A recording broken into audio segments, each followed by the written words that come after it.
Hey there folks, today we're starting second crop. I've already gone ahead and I've got a couple fields cut. If you want to see that, I got another video, I'll link it to first crop cutting. I'm running the 40-20 today and I've got the 1150 Miller Pro rotary rake. So we're going to rake up our hay. It's been cut for 2 days now, and one thing about being in a drought is it sucks for all the other crops, but it's really easy to make dry hay. So that's what we're doing. We're going to be running the Vermeer 504L round baler, and we're going to be making dry hay round bales out of all of this stuff. So let's go along for a ride.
We're having to double the rows up in front of the baler because the hay is so light.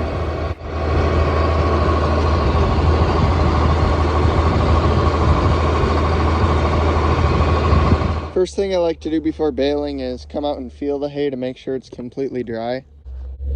I just like to flip it over and feel it. I'm looking for that nice crunch sound and making sure there's no little wet spots left in the hay at all. And this stuff looks like it's good to go. So that's the round baler. It is a Vermeer 504L, like I said before. We're pulling it with the 986 again. So on the baler, it's got a 4-foot wide chamber and it can make a 5-foot diameter bale. That's how we get 504. Some of the instrumentation that I'll be looking at, if you want to call it that, because it's pretty rudimentary. The top square that we got, it's white right now. When it's red, that means the bale chamber is unlocked.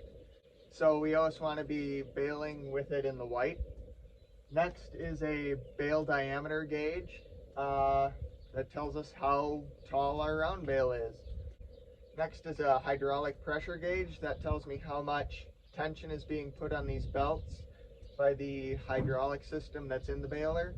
And what that does is it packs the hay down onto the bale, gives us a denser bale. Next is this dial indicator, and that's used for the twine system.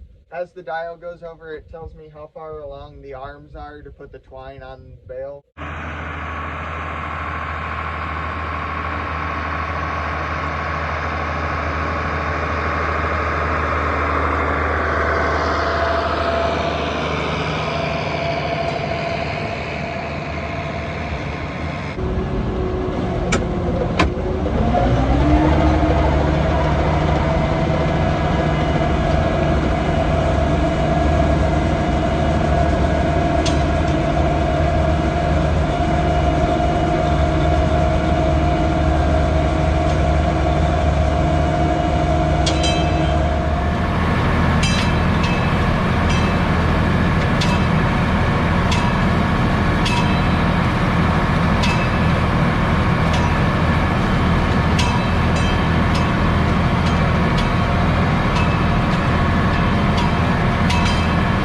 As I'm baling, I can't just drive straight along the row because it won't fill up the bale chamber evenly.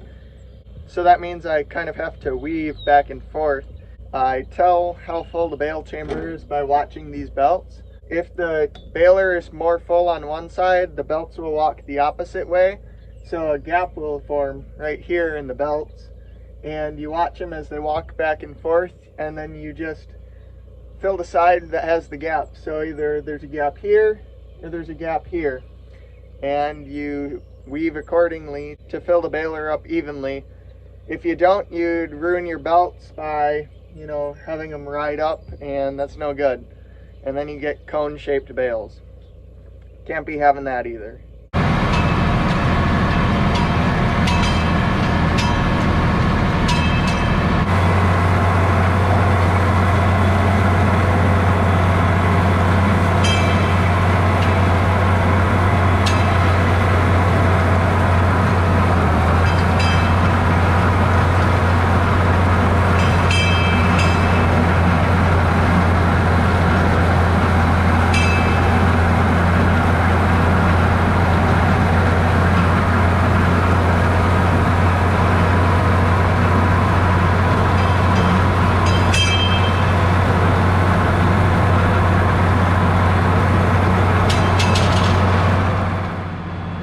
Now that I have a full bale in the chamber, you can see the red needle is moving, and that means that I'm currently wrapping the bale with twine to hold it all together.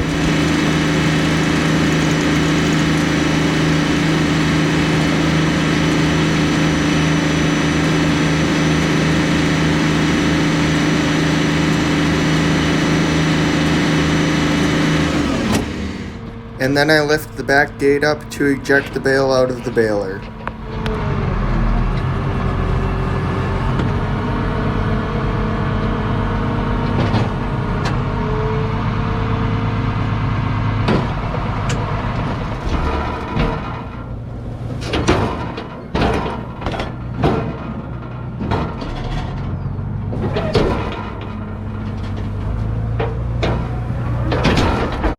And then it's right back into baling the next bale.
Here's a nice view of how the bales come out of the baler. I think this is my favorite part.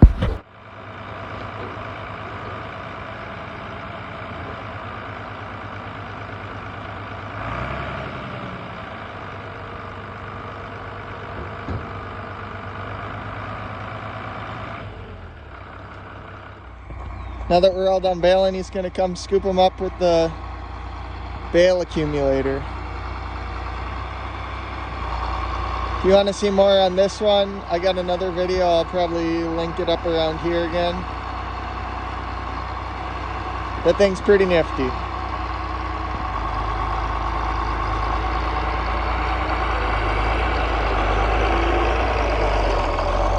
Well, we're all done baling dry hay, and we got 46 bales off of 24 acres, which really isn't too bad for second crop. that really didn't get any rain on it.